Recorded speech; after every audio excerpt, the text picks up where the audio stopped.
It is now 6 p.m. I see that people are still joining. I know we had more registered, so I'm sure we'll have people joining us once we start. But in the interest of trying to stay on time, I will at least open the meeting. I'm Dana Ellis, the president of the League of Women Voters of Greater Birmingham, and welcome to our November meeting. I'm excited to see everybody.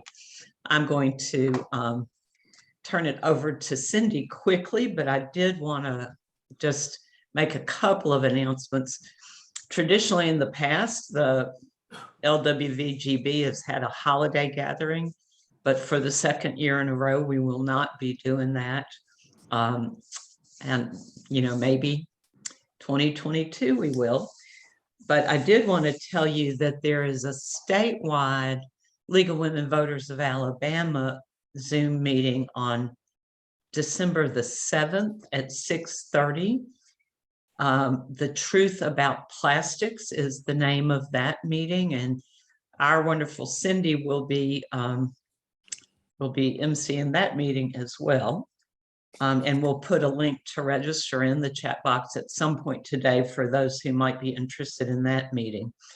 If you're like me, your inbox was full today of Giving Tuesday solicitations, but I did want to let you know that we've been very fortunate here in Birmingham that donations to our Ed Fund between now and December 15th will be matched. So we'll put a link in there for anyone who'd like to donate to the Ed Fund.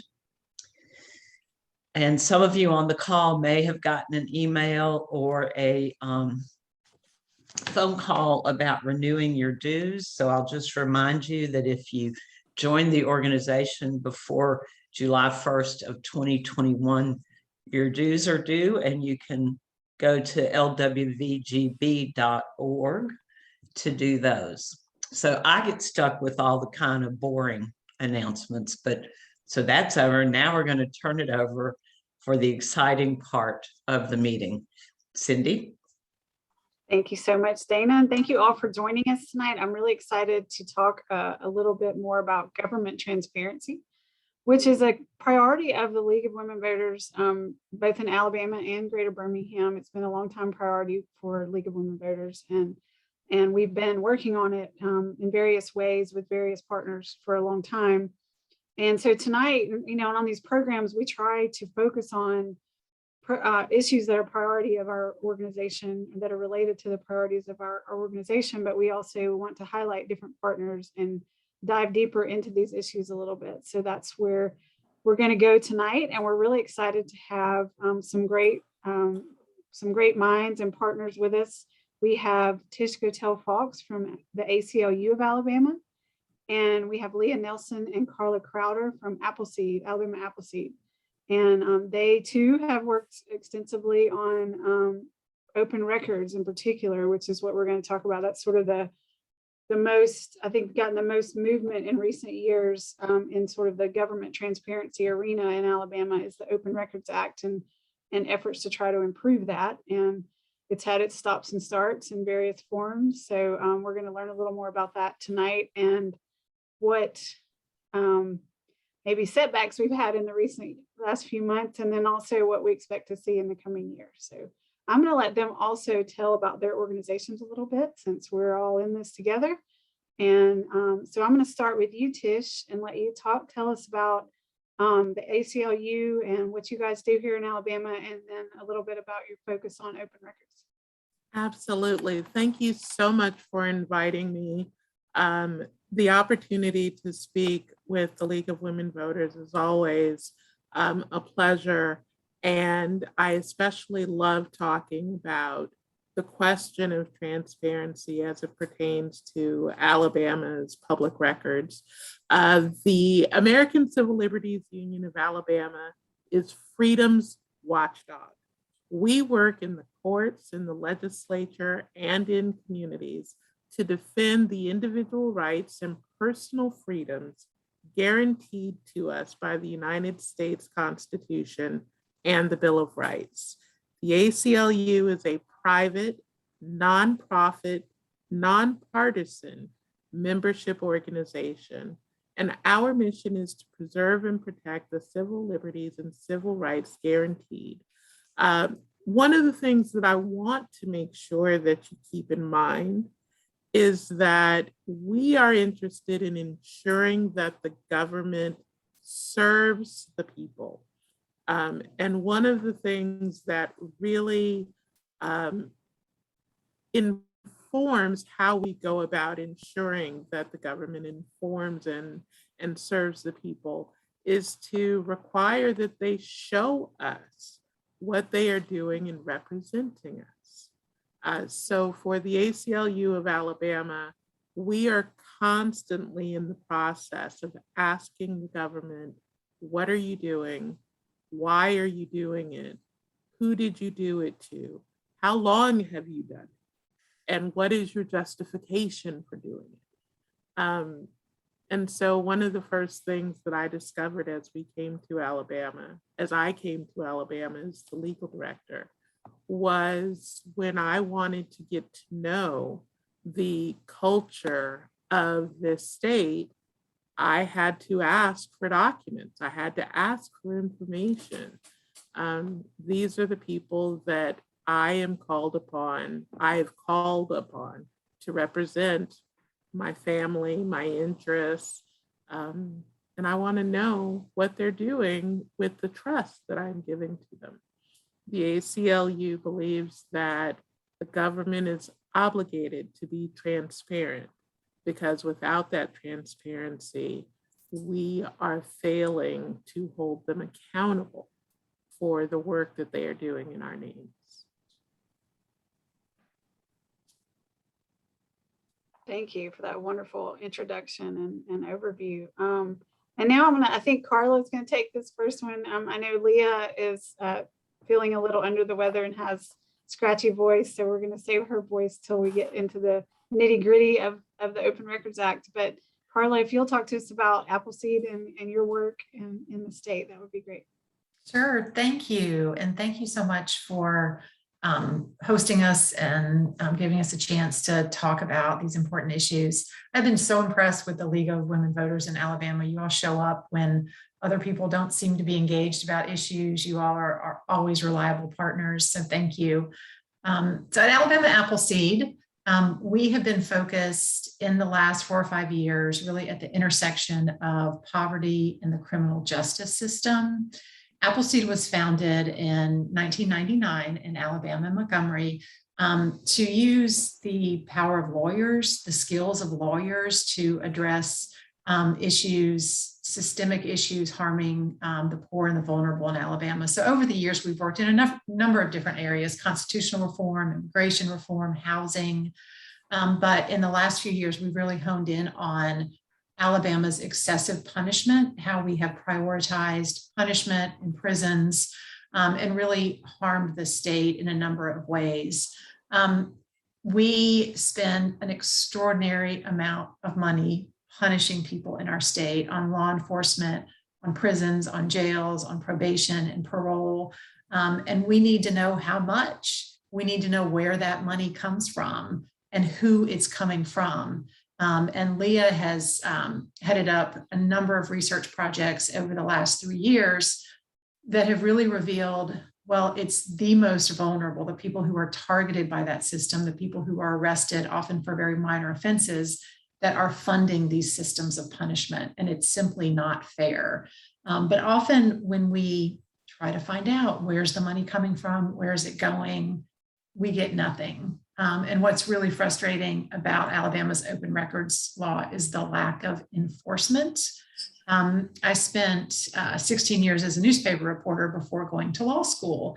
And any journalist will tell you access to government data, records, information, reports is critical to our role as a watchdog. And when you work for a strong newspaper, media organization, the enforcement is you have lawyers who can sue for those records. Alabama Appleseed is a really small nonprofit. We wouldn't get any work done if we spent all of our time filing lawsuits when police, sheriffs, district attorneys tell us no. And so the fact that is so little enforcement short of going to the courts over and over and over again really impedes our work. And lastly, I'll just kind of explain, as a research and advocacy organization, well, what do we do? Well, we publish the research reports, we build coalitions for change. We also fight for legislative reforms. We pass bills and fix bad laws. And then we do some direct services where we represent incarcerated people in post-conviction proceedings and do some reentry work. So all of those efforts require access to records, government information, and data. So super important issue. And Leah has the best war stories in the state about trying to get those records. And so we'll save time for her more detailed presentation. Thanks again. All right, thank you, Carla. Thank you both for that great work and that great explanation of what the work that you're doing. So now we're going to really get a little more specific into the topic of public records and access to information. And I wanted to start with both organizations, and maybe we can, I don't know if Leah is ready to talk at this point, but maybe we'll start with Leah, if you're ready, to just kind of describe the current situation of our Open Records Act. And we hear things and read things in the media that it's the most closed state when it comes to accessing information from government. So kind of give us a lay of the land of where we are now before we go into what happened with that recent court ruling and what we expect to see in the future. Let's find out where we are now first. Sure. Thanks, Cindy. Actually, so we should have sent you our updated edits to the agenda, and I apologize for not doing that. I actually think the best way to kind of look at where we are, what the law is, and sort of tee up the rest of the conversation is to talk about what the Supreme Court decision means, because that really is the most current iteration of the law. And absolutely, go for it. My voice is in and out tonight. I just finished some tea with honey, but I am not a lawyer. So since Tish is, I'm going to volleyball this back over to her to kind of describe what's up with that recent Supreme Court decision. And then you can hear war stories if you're interested. Excellent. Thank you. Thank you, Leah. And you picked the best sport with volleyball. I love it. Well, let's deal first with the elephant in the room. The Supreme Court, in their most recent term, in a case called Something Extra Publishing versus Mac, was presented with the question of whether the police department at issue in that case was obligated to turn over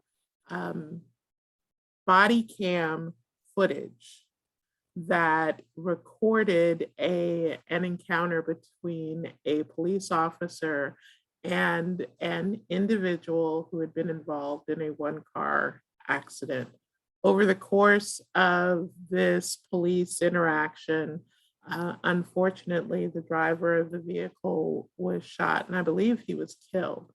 The grand jury ultimately declined to indict that officer, and thereafter, the investigation remained open, but the press started to do some investigation and wanted to gain access to the video footage as they were telling the story of what occurred.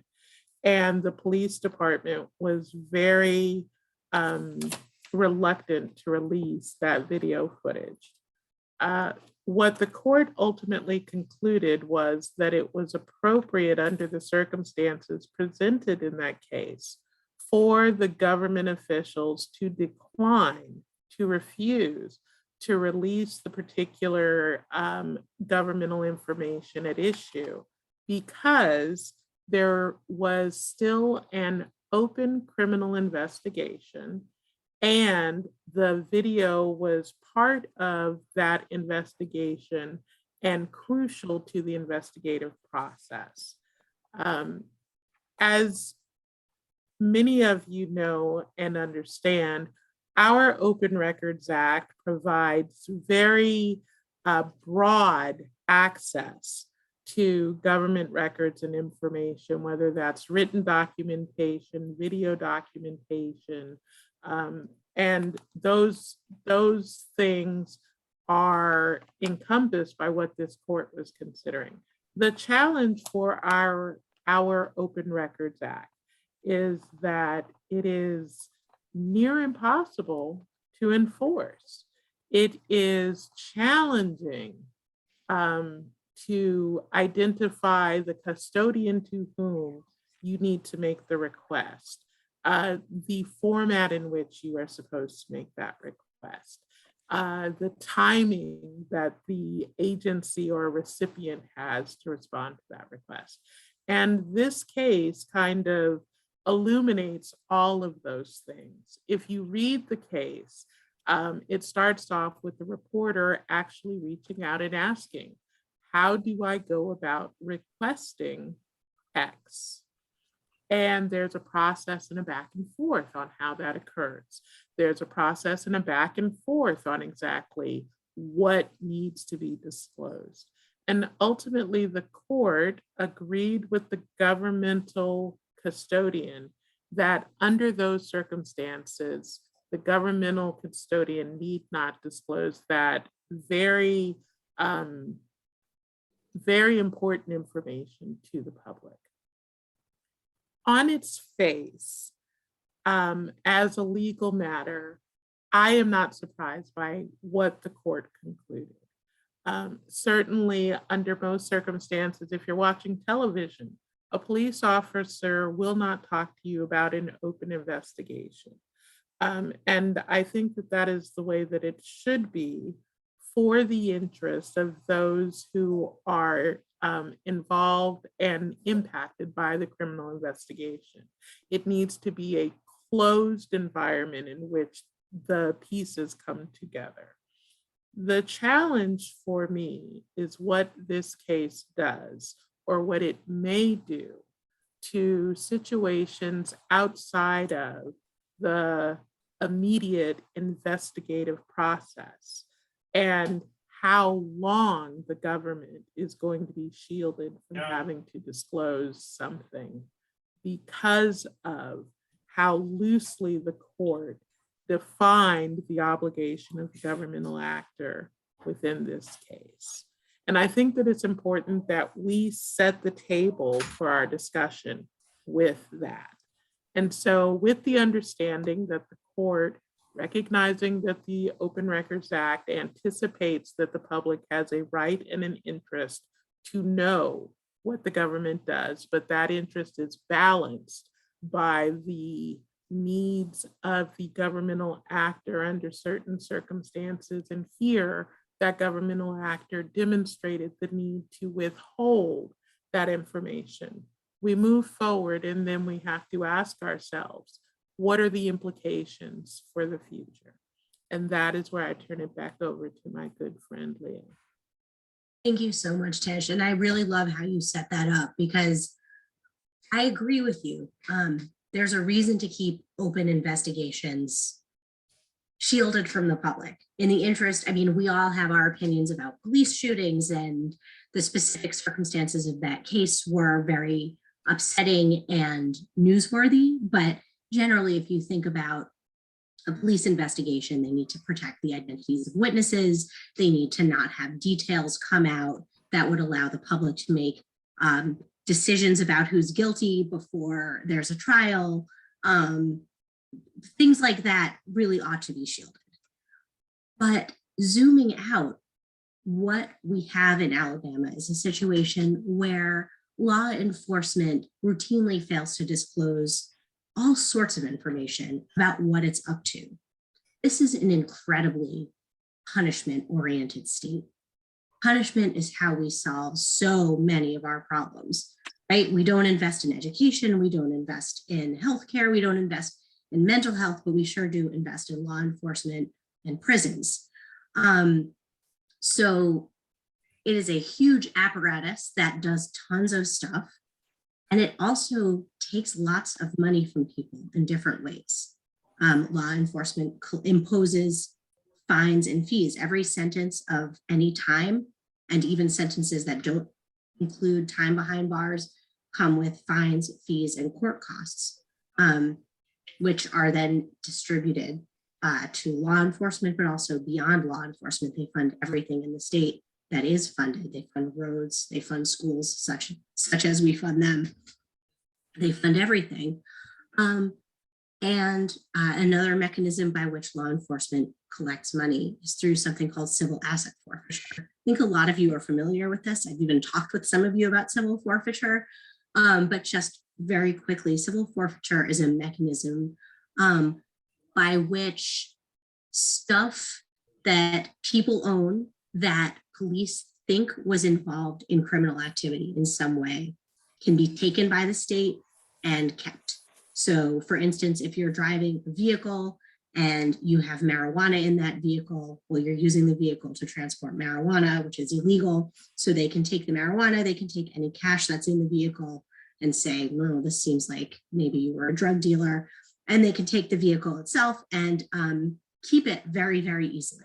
And millions of dollars are taken by Alabama law enforcement every year through that process. It's very hard to challenge. It's a very messed up process, which both ACLU and Appleseed, along with the Southern Poverty Law Center and others, have been challenging as not an appropriate way to take ownership of stuff that people own.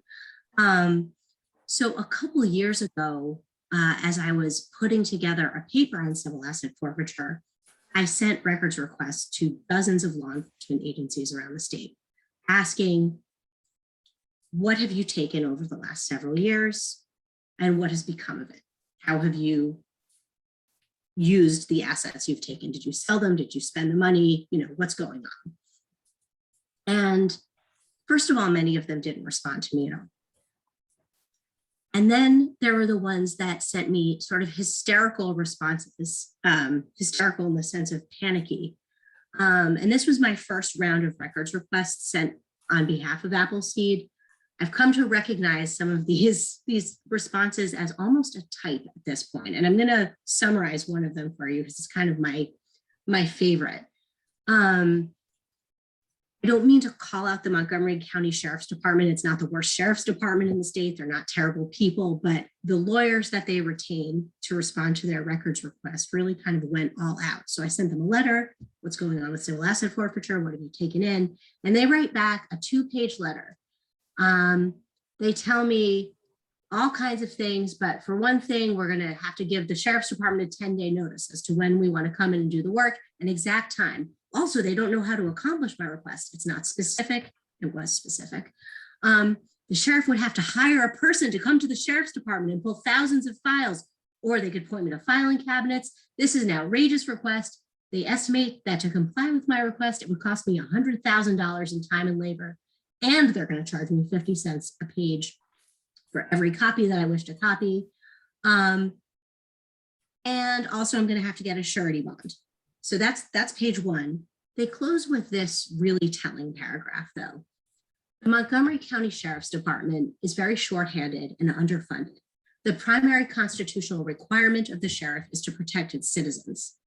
Crime is up in Montgomery County, and the above is the only thing the sheriff will do to accommodate your request. So the above was all of that crazy stuff about $100,000 in 3 weeks notice and shutting down all law enforcement in Montgomery County in order to effectuate my request.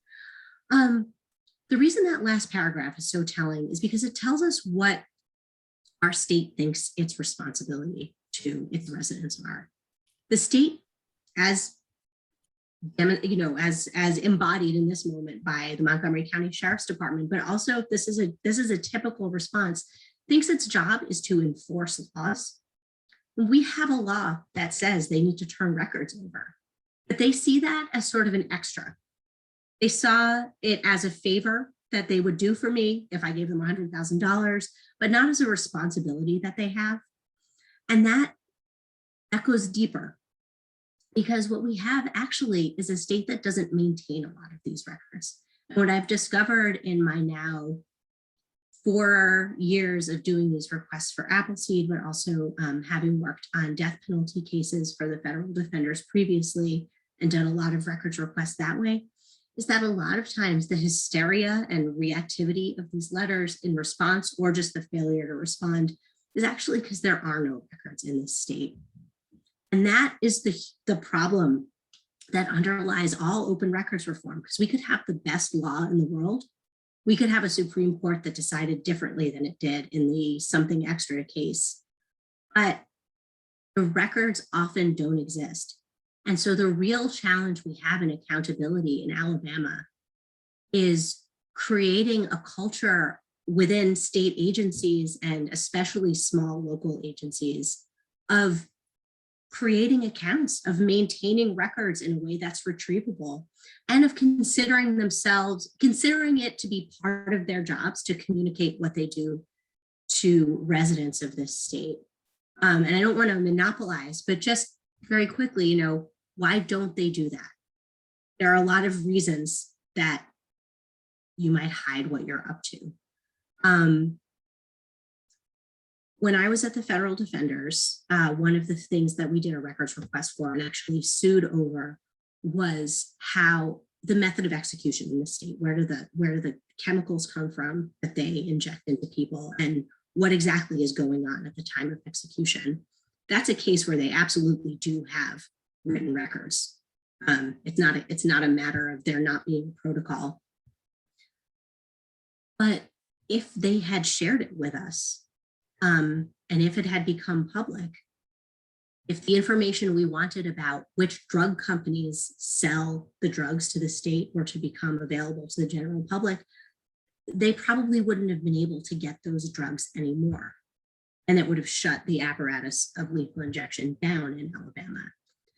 And that's a very controversial and very specific instance, but it's also really telling, because I think a lot of the time when you don't get records that do exist, or when you find that accounts aren't being maintained, probably no one's doing something criminal, although that's always possible. But it's highly likely that the state's doing stuff that we really don't want it to be doing, and they would rather us not dig too deeply. They can't be held accountable if we don't have their accounts. And that is a huge problem. We need them to understand that that's part of their job. So I'm going to pass this back over to Tish or Carla, because now I've talked too long.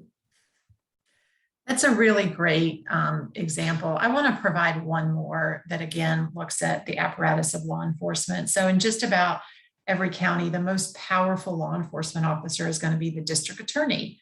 As part of our research into programs that divert people from prison, Appleseed looked at diversion programs called DA pretrial diversion, and also drug court programs, because there's a lot of promise in these programs. We need them.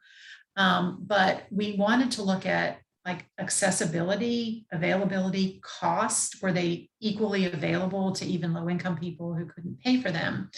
And what we found in requesting records for something that is set up in state statute called DA pretrial diversion. So these are programs where district attorneys can decide for certain low-level offenses that instead of people going through the court system and being sentenced to prison, they can plead guilty. And if they complete a diversion program, they don't get that felony conviction. So it's a huge opportunity for people to avoid felonies in prison. But it costs money, and it costs different amounts of money depending on what circuit you're in. And so we wanted to determine how much does it really cost people? Because the understanding was these were kind of pay to play programs. If you had $2,500 handy, you get out of your felony conviction. And we all know how unfair that is, given we live in a state with such high poverty. What we were told when we went through the DA, the District Attorneys Association, is that we just don't have the resources to keep up with the funds we collect and the programs that we're doing. Some of these, programs are on like 3x5 index cards. The records are just, how can we even give you the records? And all we were trying to find out was how many people per year come into the program, how much does it cost, and what is required of them to complete. So I think it was one district attorney's office in Madison County provided us with a full accounting. So shout out to Madison County.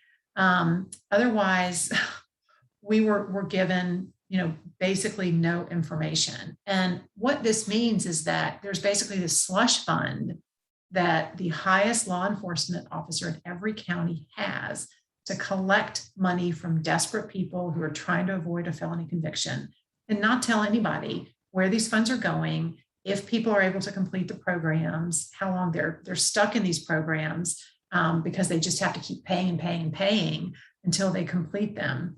And we still don't know that. We got a little bit of information based on a records request that a state senator put in, but there's still just way too much mystery. And if you see, regularly in this state, law enforcement officers, sheriffs, DAs are actually prosecuted criminally for doing things with these kind of funds and these kind of programs that are illegal.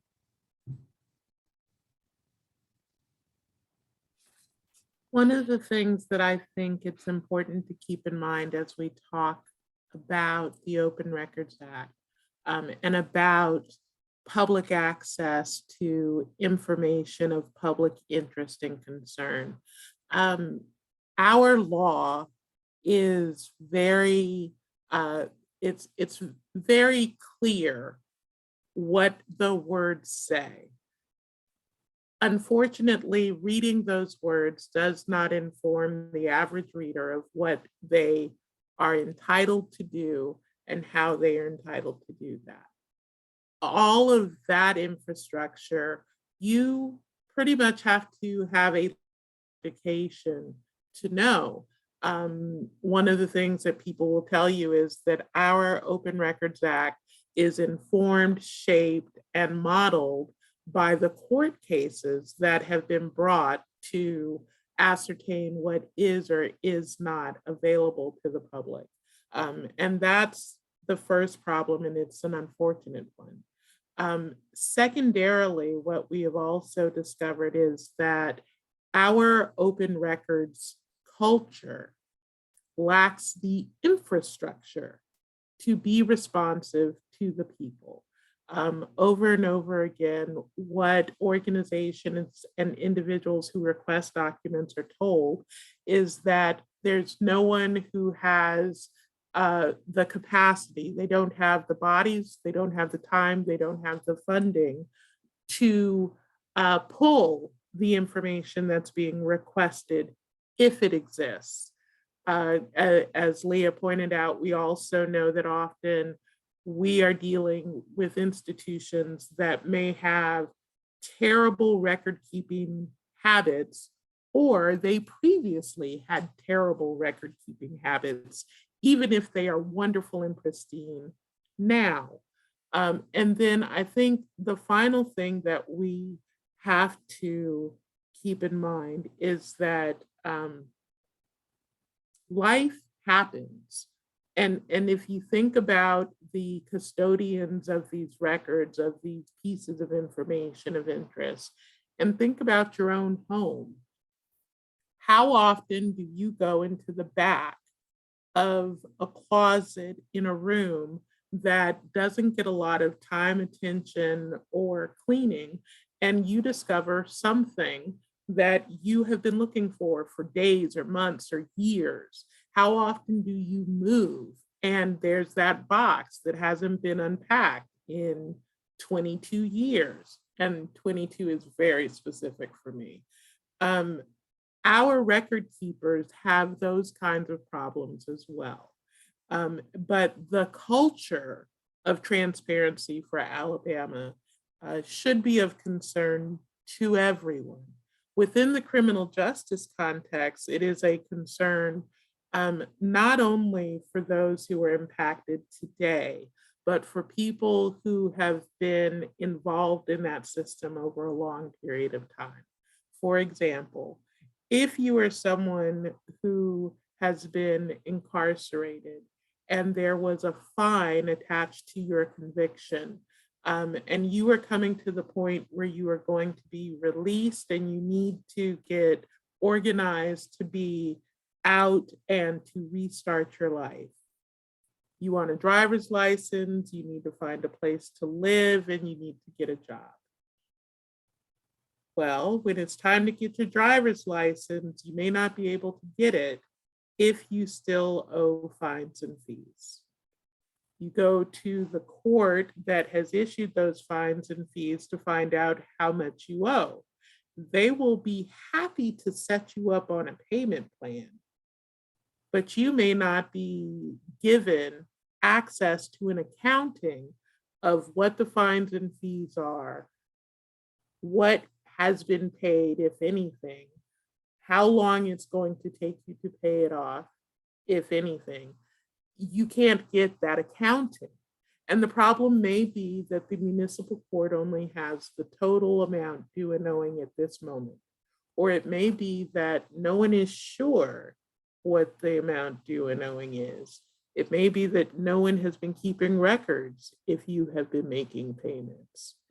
And you are not entitled to an accounting until you have paid in full.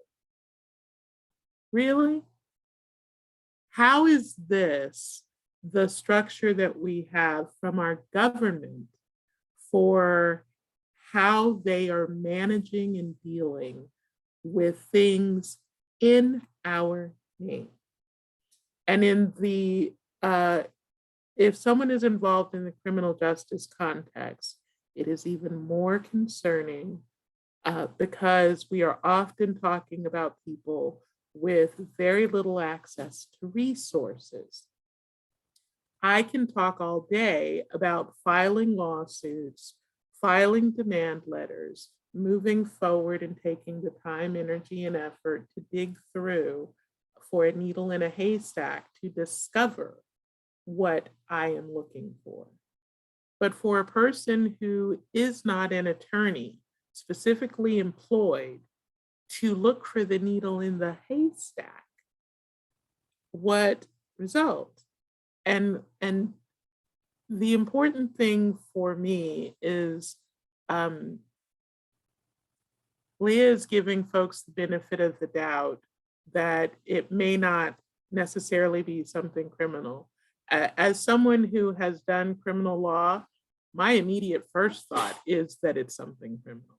My immediate first thought is that if there are no records, no accounting, no transparency, no reporting requirement, how long does it take to find out that someone has stolen $300,000 from the school district? How long does it take to find out that a sheriff has used $500,000 for his home? Even if it's legal, is it appropriate? How long does it take to discover these things? And so the call for better transparency, the call to do better is not just about legislatively making a better statute. It's about insisting and calling upon our government officials to respectfully develop an infrastructure of transparency and accountability. Wow, this is so interesting and I'm just learning way more than I imagined that I could in all of this. I really hadn't thought about the culture. I don't know why I hadn't thought about the culture of our state in this situation. And I can't help but think about where that culture came from, and certainly many intentional things I can imagine in our history led to this culture or created this culture, and it just hasn't gone away yet. And then we wanted to focus this specifically more on criminal justice, not just because of the court case, but also because, as you guys have said, that is where a lot of this impact happens, a lot of this plays out. But I do want to point out that it does happen in other areas. I'm from the environmental field, and we certainly have areas of lack of information and lack of access to information. Although listening to how these small county sheriff's offices are, I feel like ADEM's not really as bad as I thought they were when it comes to, they have at least digitized a lot of their information at this point. But I remember when I started, we had to go down and make copies, and they charged gargantuan amounts to make copies of records, and we had to dig through the files. Fortunately, with advocacy and pressure over time, and federal laws, they've had to digitize all of that, and they have done that. So hopefully everything's moving in that direction. And So with that rough transition I just made to the what happens looking forward, and I think Tish also started that conversation with how do we, I know there have been bills in the recent years, and there may be some coming up this year, but how do we move this forward with the realization that you guys have shown us tonight, that it's not just about fixing the act itself, but also the culture? Yeah, that's such a hard question to answer. And it's what ACLU and SPLC and Appleseed and all the other kind of good guy organizations out there, including some on the right, really struggle with in the context of accountability. There was a very good bill that was advanced a couple years in a row that Appleseed worked on with those partners I just named, including some folks on the right, that would have created a bit of infrastructure and recourse for people whose records were ignored or denied, or sorry, their requests were ignored or denied.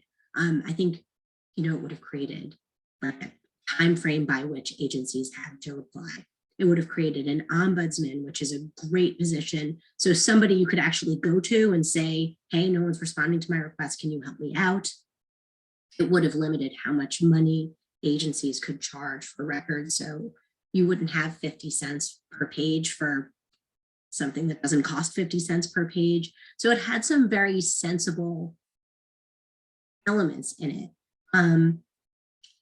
It didn't get anywhere because agencies didn't want it to. So we had some very passionate advocates at the legislature who were powerful Republicans and really, I think, did believe in this law and want it to happen. What happened every time was that the state agencies would sort of hem and haw and say, oh, this really won't work for us. The lawmakers would say, okay, tell us what will work for you and we will amend our bill. Do you need 45 days instead of 15 days? Do you need copies to cost 10 cents instead of 5 cents? Let us know what the specifics are so we can meet you where you need us. And the agencies would just never get back to them and the bill would die.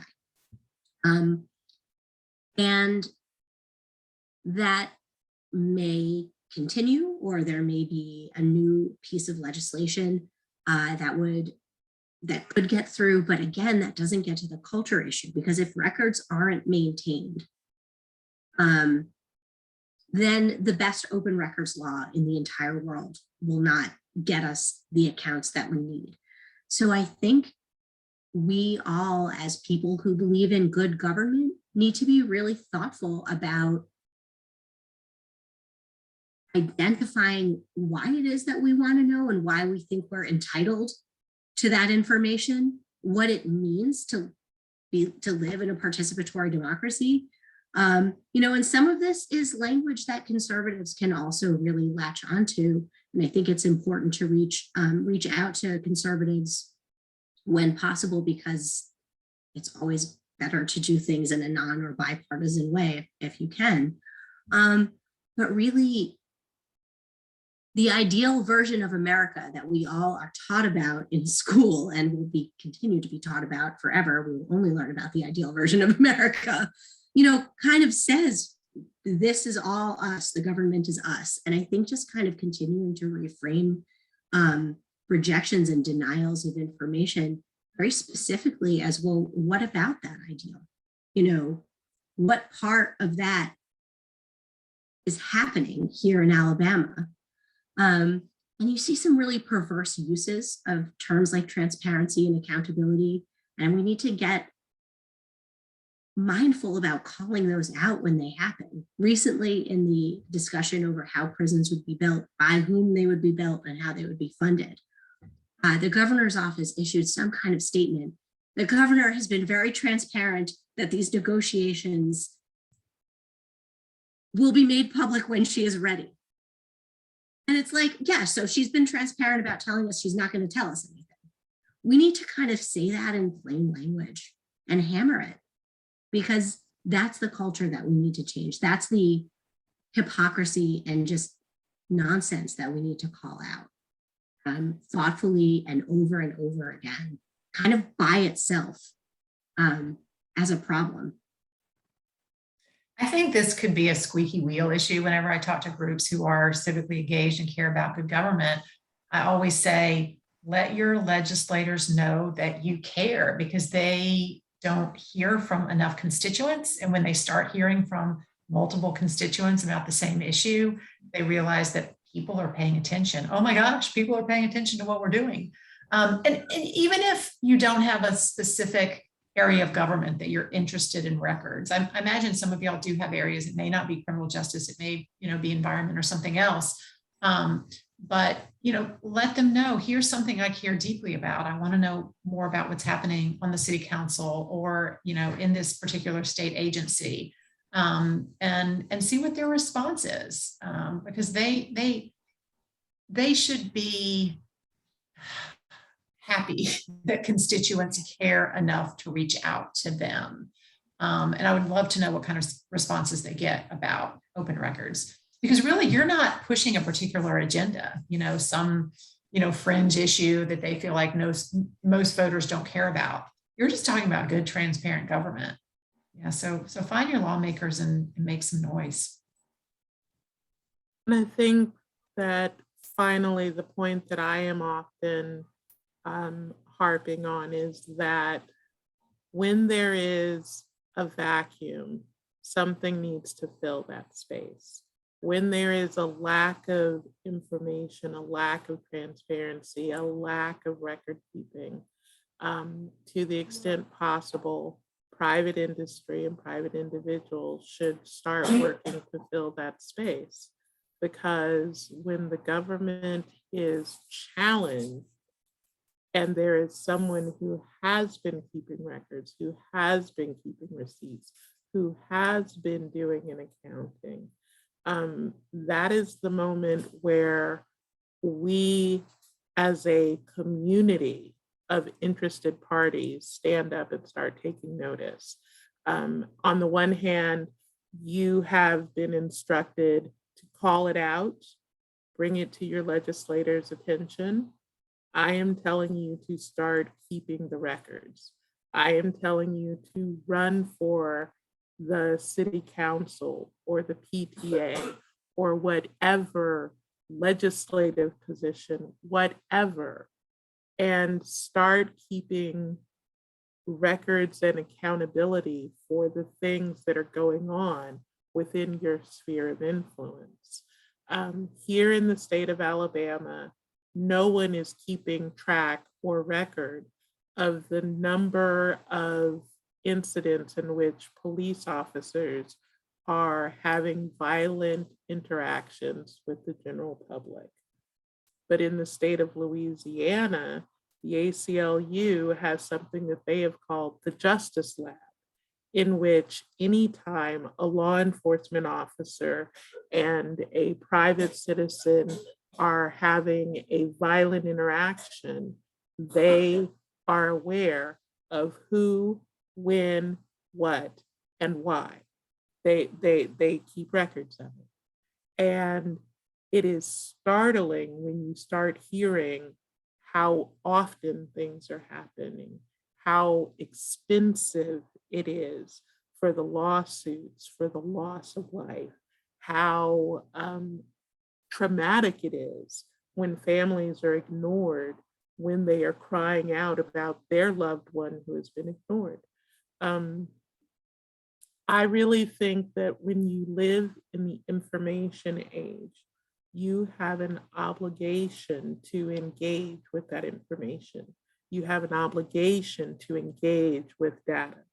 And even if the state of Alabama has a culture of failing to keep records, to maintain them, to make them publicly available, there's no time like today to change that course. I have no idea how to do a database. I hear it's a thing that the kids today can do really easily. And before you know it, you've got a website that can provide information. How long has that pothole been there wrecking someone's tire? 6 years, 4 months, 3 days, and ADOT has been told about it 622 times. Thank you. we are the people who can make those kinds of changes. And the interesting thing about the League of Women Voters, I have now done several programs with y'all, and it is always that you are coming to do these informational sessions and these programs and this community organizing and development after you finish your full day of work doing something else. And so the membership and those who support the League of Women Voters are in a prime position to take up this mantle and to move this ball forward. And you're great partners in doing that with the ACLU, with Appleseed, with SPLC, with the Eagle Forum. And it's important that we get this access to what the government is doing, because if we don't hold them accountable, we stop being a representative republic. We stop being a democracy, small d. And we find ourselves slipping into totalitarianism. So I said the word. So I could go on with many questions that are rolling through my head right now and comments.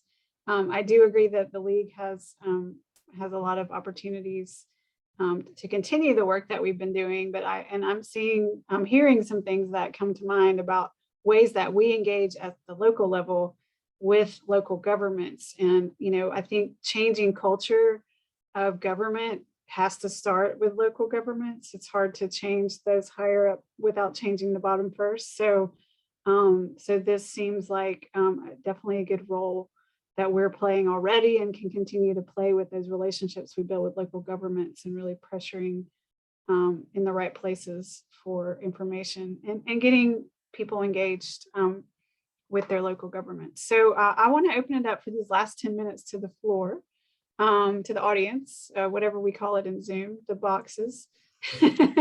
If folks have questions, if you want to put them in the chat, if you want to come off mute, if you could raise your hand, I can try and see everybody. And if anybody wants to help me see if anyone's got questions. If not, I'm just going to keep asking mine. Carla's got to go. Thank you so much, Carla. We really appreciate you. Okay, Tamara. I don't find you, but go ahead and come off mute. Hey, can you hear me? Yes, ma'am. Well, actually, I'll put my video on too.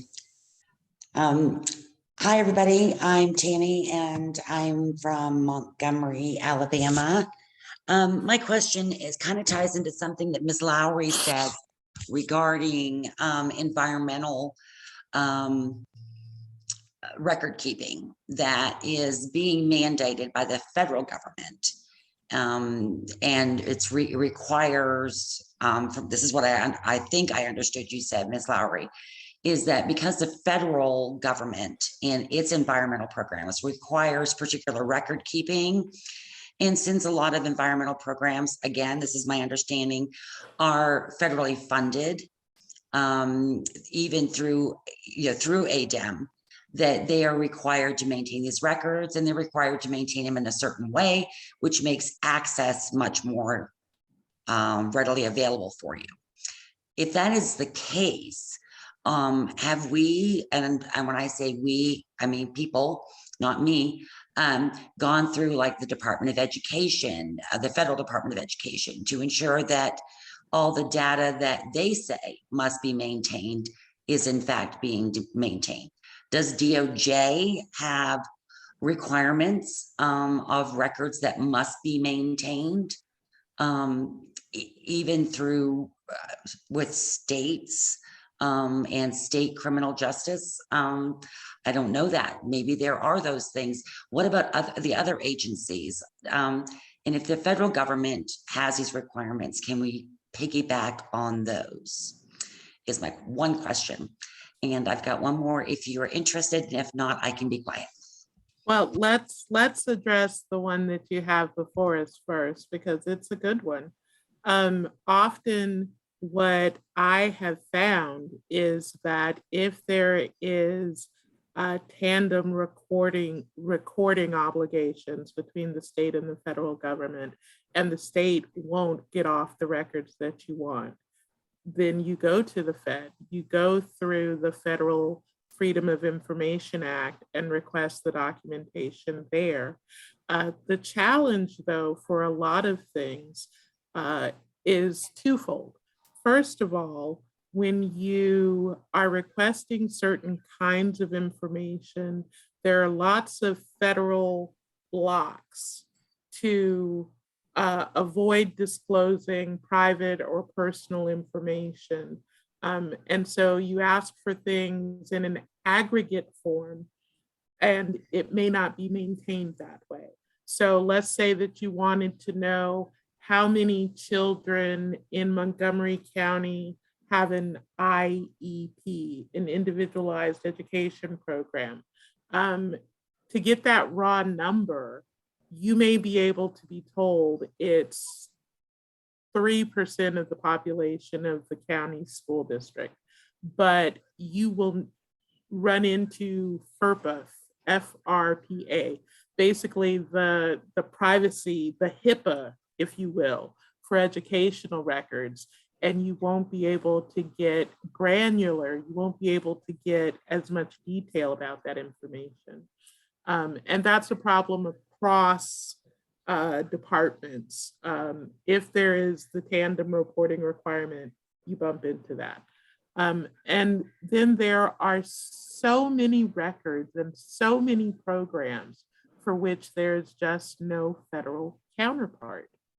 There are so many things that are more localized that the state is historically understood to have complete and total control over those things, that the federal government just never gets into that sphere of influence, and therefore you're not going to have federal regulation as a backup to support. And finally, one of the unique things about having dual sovereignty in the United States is that states jealously guard what they believe is their dominion. And if they can find a way to kick the federal government out of the playpen on it, they are kicking them out. And for better or for worse, that is something that's going to make it harder to rely on the Fed as a custodian or reporting requirement agency to get this kind of information. And I certainly didn't want to imply that the environmental realm is getting it all right in this way. I will say, I do think that some of the federal programs that are federal laws and federal funded do have some requirements there, and some advocacy that's been done by the environmental movement has also resulted in ADEM taking on getting more of their information digitized. But some of the programs, like Tish said, are not federally funded, and those may not have as good a record keeping. And also, I mean, it's never perfect, obviously. Even a state government's technologies tends to be about 10 years behind everybody else's. So there's always that challenge as well. But yeah, I think there are some ways that it has improved greatly over the years, and that there is more. And also back to the HIPAA, PURPA, we in the environmental realm, it doesn't tend to be as personal. It tends to be more the corporations are reporting to ADEM and EPA their own pollution, their own discharges and things like that. So it's a corporation rather than a person. I know those are fuzzy in this country as well, but it doesn't run into as many of those personal challenges. Leah, did you want to add anything to this question? We just got a few minutes left. We said we would end at 7. So I want to answer the question here. Who are the transparency champions in the legislature? yes. Off the top of my head, and I've been in Alabama for less than 2 years. So I have heard that Senator Orr is a very strong supporter of transparency. Representative England has shown himself to be very strongly in support of transparency, especially as it pertains to the criminal justice sphere, and especially as it pertains to the government taking of property. Come on, Leah, help me out. What's it called again? Forfeiture. Yes, there you go. Forfeiture. Mhm. He's very strongly in support of having more accountability, transparency, and accounting there. If there are others, I do not mean to imply that they are not strongly supportive. I just don't know them very well. Yeah, Chris Pringle, who is a Baldwin or Mobile-based Republican, actually co-sponsored the open records law a couple years back. So he was also on board. I think what happens with the lawmakers is that they all like the concept, but when they start hearing from their local DAs, education agencies, all of the local county agencies and municipalities that are in their domain, that this is going to be really expensive and onerous and they just can't do it. However much they may ideologically support transparency, becomes very difficult because their constituents, the constituents they hear most from, and I will say that probably chiefs of police, sheriffs, and district attorneys are the constituents that state representatives and senators hear more from than anybody else. Those folks are telling them that it's either impractical or dangerous to expand transparency. So they need to hear just as much from people who hold an opposing viewpoint. And there was one privately messaged question to me that I think I understand. It's talking about when we talked about getting engaged with local government, do we mean asking them questions about what their needs are and making it accessible through a database for all? And I guess what I would say for that is I think our expectation probably shouldn't be that there's going to be one giant database that's going to have all the information we need. That might be a little high for our expectations, but I do think that local governments, when the more they hear from us about the information that we need and that we care about, the more they're going to start looking into, are we keeping that information and how are we keeping it? Right. So I think that's the culture change that needs to happen, is that we need to go from a place in right now in Alabama, the response to records requests is generally authentic calls for transparency and accountability is like, maybe when we get to it, if we feel like it and it seems like a good idea to us, the government. And there's almost an implication that you're being like unpatriotic by not just trusting the government. Mm-hmm. And I think we need to kind of flip that on its head. And as respectfully as possible, because I always think it's best to not be angry sounding when you can be respectful sounding, say, isn't it wild that we don't keep this record? How crazy is it that we don't know this stuff? We should know it. Of course we should. And that's the culture change that needs to happen so that everybody feels like, yeah, of course we should know that stuff. That's a really hard thing to accomplish. And very often, it does happen at a local level, but it often is, a local person with a real bone to pick. And so there need to be more of us picking those bones, or just generally saying, we should know this because we should just know, not because I am a tinfoil hat person who thinks that the government is secretly recording my movements. I mean, unfortunately, very often it's people who have a lot of time on their hands and have some very specific idea about what they're going to find when they get records. And objectively, it's highly unlikely that they're going to find the thing that they're looking for, because the thing that they're looking for may not exist. We need to take it out of their hands, take the burden off those people and share it among ourselves. We all want to know stuff, and we need to be consistently and reasonably and thoughtfully asking for it and saying we expect it to be given to us because that is how our government is meant to work. Because it's just a lot of burden to be that guy who's always recording meetings and everybody thinks you're kind of crazy. Like, we all want to be that guy. Well, thank you guys very much for all of this information. And I think I would be remiss if I didn't also mention our League of Greater Birmingham member, Haley Lewis, who has worked with GASP for many years and has uncovered some amazing lack of transparency in the environmental sector, both from corporations and their sort of collusion with government agencies. And so we've definitely got some great folks to lean on to continue to learn more about this. And we're very grateful. And I want to be sure to point out that Chris Nelson put some information in a link in the chat that looks very helpful for obtaining information about local city and utility boards. And there's some other links that Jean has been posting. And we definitely would hope that you'll all participate on December 7th, next Tuesday, at about the same time at 6:30 in the Truth About Plastics. I'm sure there very well may be some lack of information, public information that has led us to believe that plastics make it possible. Actually, that's a commercial. And we know that they have caused a lot of havoc in our environment and in our oceans. And so we hope to learn about that next week. Thank you guys. Thank you, Leah. Thank you, Tish. Wonderful. Thank you, League of Women Voters, and everyone have a wonderful evening. Thanks so much. Bye, everybody. Thank you so much. Wonderful presentation.